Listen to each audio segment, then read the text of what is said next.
Bienvenidos niños y niñas a esta clase de lenguaje de séptimo básico, donde recordaremos lo visto en clase acerca del género narrativo. Vamos a partir activando nuestros conocimientos previos y vamos a recordar la definición que se dio a este tipo de texto.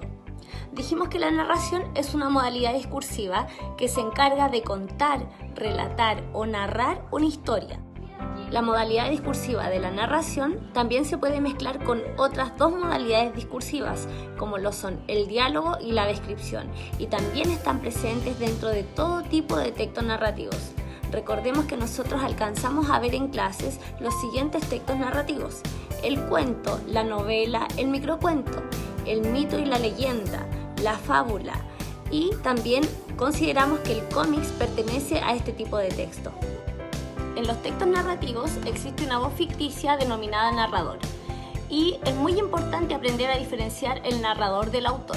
Por ejemplo, en la novela que estamos leyendo, El Club de los que Sobran, tenemos al autor, que es Luis Emilio Guzmán, es quien escribió la novela. Pero por otro lado tenemos la voz que está encargada de contar los hechos, y en este caso es el protagonista o el personaje principal, que es Gabriel, un niño de 13 años que investiga la muerte del Chuña, un conocido vagabundo del lugar donde él vive. En cuanto a la situación comunicativa, el narrador cumple la función de emisor, de contarnos lo que está ocurriendo. El mensaje sería el mundo narrado y el receptor somos nosotros, los lectores ficticios. Dentro de la narración conviven diversos elementos que son indispensables para el desarrollo de la historia. El primer elemento es el narrador. También tenemos los personajes, tenemos el espacio o ambiente, el tiempo y el argumento o asunto. El primer elemento y el más importante es el tipo de narrador. Alcanzamos a ver en clases las diversas categorías para poder definir el tipo de narrador que está presente dentro de un texto. Partimos diciendo que el narrador se puede clasificar según la persona gramatical. La persona gramatical puede ser primera persona, segunda persona o tercera persona gramatical. De acuerdo al grado de conocimiento, podemos clasificar al narrador en narrador omnisciente si conoce los sentimientos y acciones que realizan los personajes. También lo podemos clasificar en narrador protagonista si es el personaje principal el que cuenta la historia que le ocurre.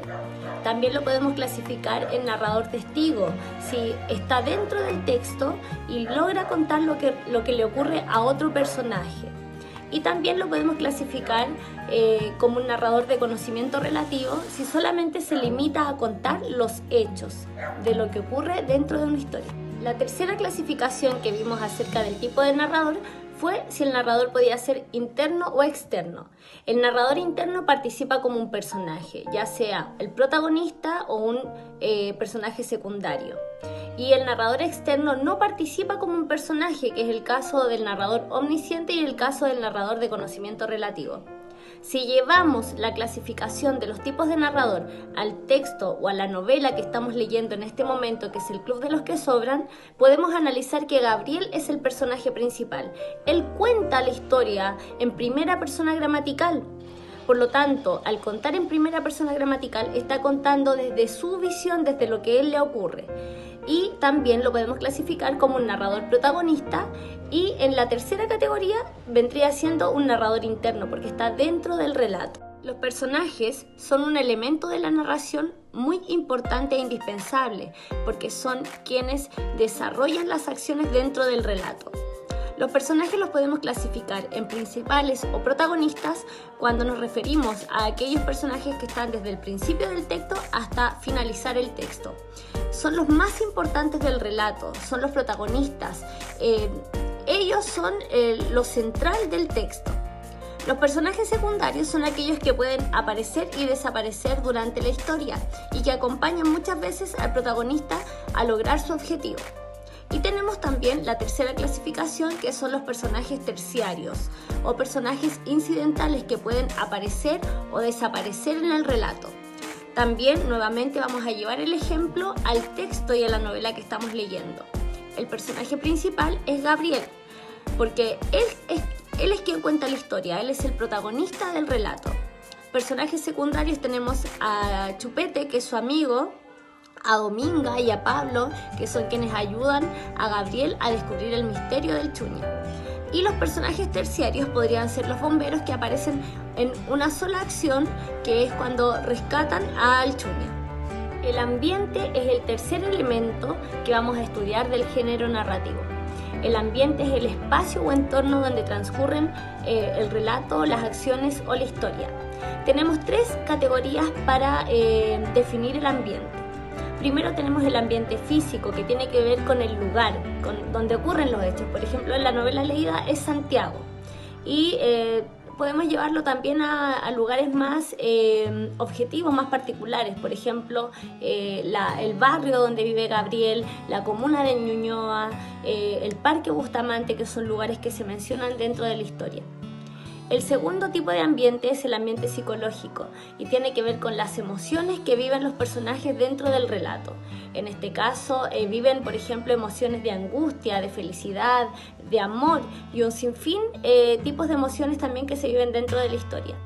Y en tercer lugar tenemos el ambiente social, que tiene que ver con el entorno cultural, con el entorno religioso, histórico, y que también nos habla acerca del contexto en el cual se desarrolla el relato. El último elemento que vamos a analizar es el tiempo.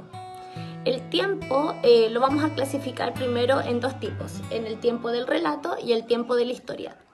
El tiempo del relato tiene que ver con cómo comienza la historia, cómo están contados los hechos dentro del relato. Por ejemplo, en el Club de los que sobran, la historia parte cuando Gabriel está oculto con su hermano Pablo y con Dominga y con su amigo Chupete para descubrir lo que ocurrió con el Chuña.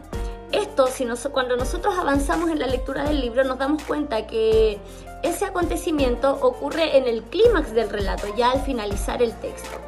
Pero cuando comenzamos a leer nos encontramos con esta primera acción, ¿cierto? A eso corresponde el tiempo del relato.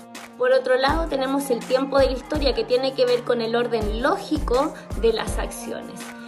El texto del Club de los que sobran parte con esta acción, donde yo les comentaba que estaba en el clímax ya al finalizar el texto, cuando se lograba descubrir lo que había ocurrido con el Chuña. Pero si yo llevo estas acciones o si las ordeno de forma lógica, me voy a dar cuenta que esa acción corresponde a una situación que está más avanzada en el texto.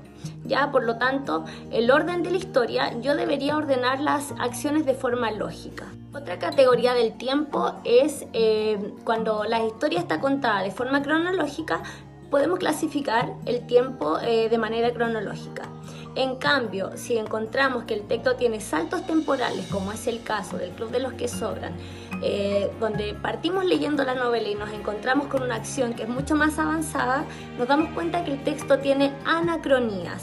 Así se definen los saltos temporales, como anacronías. Y estas anacronías pueden ser situaciones que van a llevar al personaje al pasado o al futuro. Cuando el personaje va al pasado, esta anacronía se denomina analepsis. Y esta analepsis, si este viaje al pasado es muy corto, se va a denominar flashback. En cambio, si el viaje al pasado va a ser mucho más largo, se va a denominar raconto.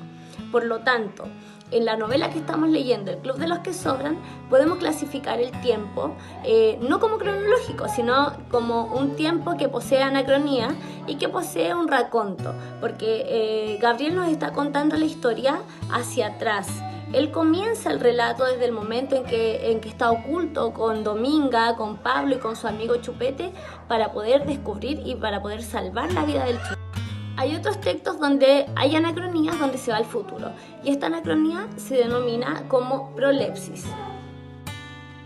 Bien, chicos, con esto terminamos entonces las diapositivas que tienen que ver con el género narrativo. Para cualquier duda, recuerden que tenemos la plataforma de Classroom, donde podemos comunicarnos, pueden escribir sus mensajes y yo a la brevedad los voy a contestar. Espero que se encuentren muy bien, cuídense, los quiero mucho y nos vemos pronto.